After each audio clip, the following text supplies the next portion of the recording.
My name is Harold Samuel Hodges, and I rock climb. When I first got started, I lived in North Carolina, in Boone, North Carolina, and there was this place called Foot Slogger that had an outdoor climbing wall, but it was still, in the sense, it was man-made and it wasn't actual rocks. It was built just for this, and they did a climbing program with elementary age kids, so I was around 11 or 12 when I started climbing there. And it was a good experience, but it's not nearly as big as it's grown in being up in Burlington. I really like the challenge to it. All the climbs are really like puzzles where you can only use certain rocks for certain things, and you can't just mix and match all the rocks that are on the wall like most people expect.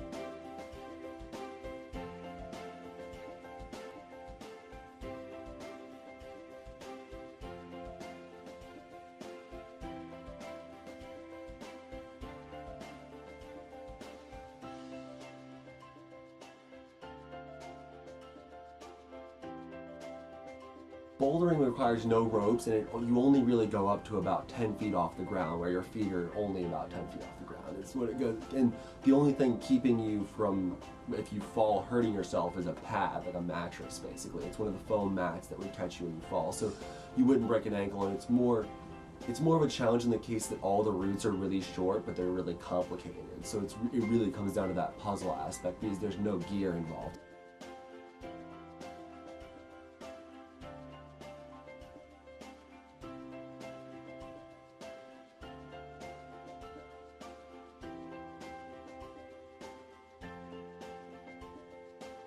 As you're going up and everything, I mean, you map out your route and you figure it out, but I mean, sometimes you just go for it. I mean, it's like you can't really map it out until you've already climbed it before.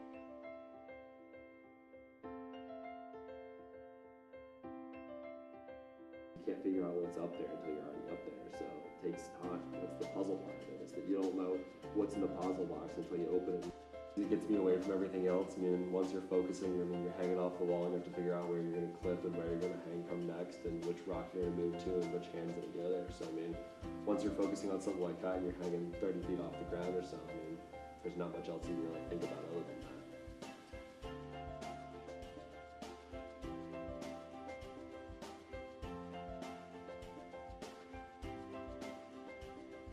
You can get a sense of nervousness as you're trying to like make a move from one rock to the other or anything like that, but it's more that you're nervous that you're not going to be able to complete it. I mean, I've always been an athletic person and I like exercising and doing things, and the difference in this is that it's something that's different, where not many people go climbing, and that it's a sense of accomplishment. It's also got the mental challenge to it to solve the puzzle, but also then the physical need to be able to complete it as well.